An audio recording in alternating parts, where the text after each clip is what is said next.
Hello, I'm going to repot those two Epiphyllum Fruhlingsgold.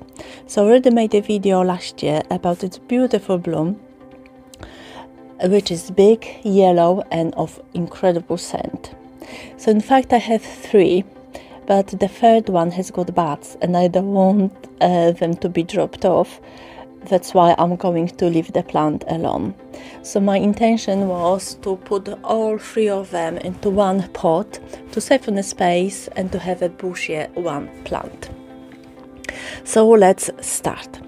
So here's the first one, which I recently bought. And as you may remember from my previous videos, I always repot any newly purchased plants because it gives me a chance to look at their roots if they are okay, if there are no pests hiding, and also to put them in the correct proper substrate, because the potting mix that they are in currently it's not good in the long term. It's as you can see, it's a bit compact, although it's not bad as sometimes you can get them when it's really dry and they are really root bound and screaming to be repotted, and the soil is really compacted. But here I can easily separate those different rooted cuttings. And just to let you know, you may be aware of it already, that it's a common practice for nurseries to put different rooted cuttings all together in one pot. They do the same with like epipremiums or other pothos houseplants. So you may come across the same with rhipsalis or epiphyllum.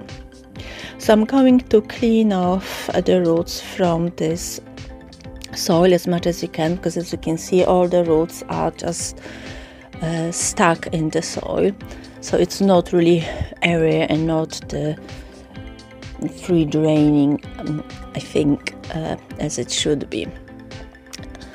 And also I like all my epiphytes to be in the same mix. That's why I change the soil. You can use some skewer or some tools to clean off, or when the roots are really root bounded and the soil is really compacted, you can soak the soil first, but there's no need here.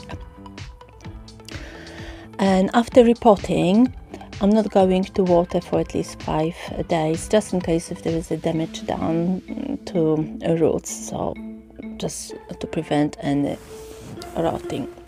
And here's the other plant. So this one I bought, I think, last year from a collector, so I knew that the soil was correct, so I didn't change it.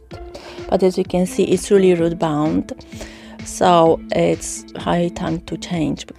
I know epiphyllums like to be root bounded, but I don't think to such a degree. So this soil comes off quite easily, just crumbles away.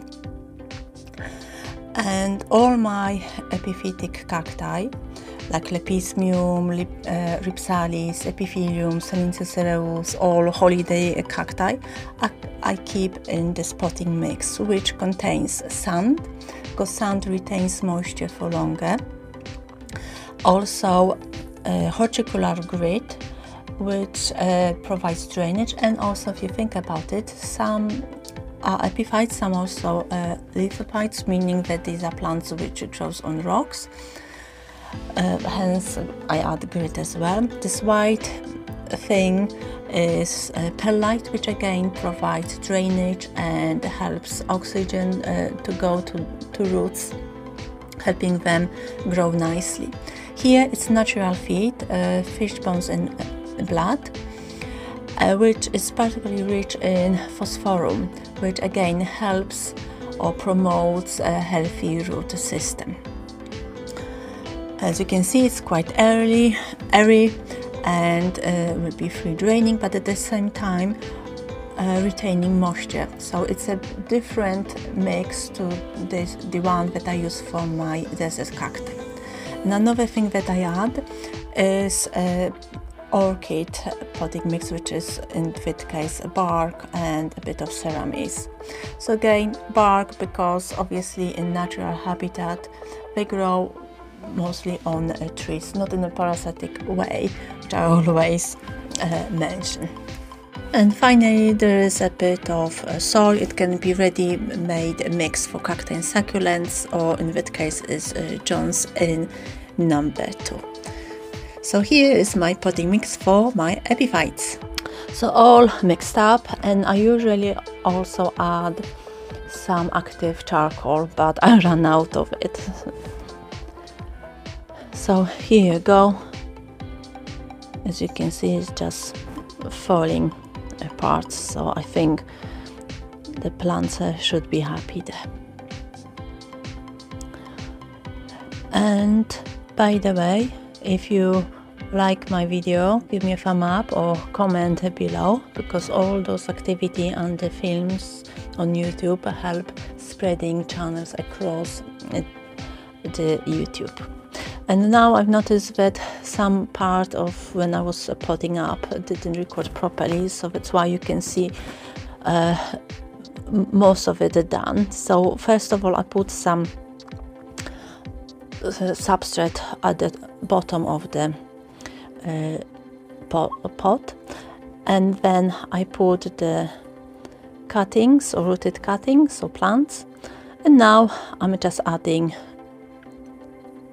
potting mix. As you can see, I'm going to pat the sides of the pot because it will help soil to go down to fill up any void, and that's all. So the plant looks bushy now, and hopefully it will grow nicely and produce some flowers. If you want to see more of my epiphytic cacti, visit my page on Facebook, where I upload only photos with the names of the plants, but any information you will find on my YouTube channel, so check it out. So here what it looks now. So I hope you liked this video and it was useful to you, and I will see you next time. Thank you for watching. Bye!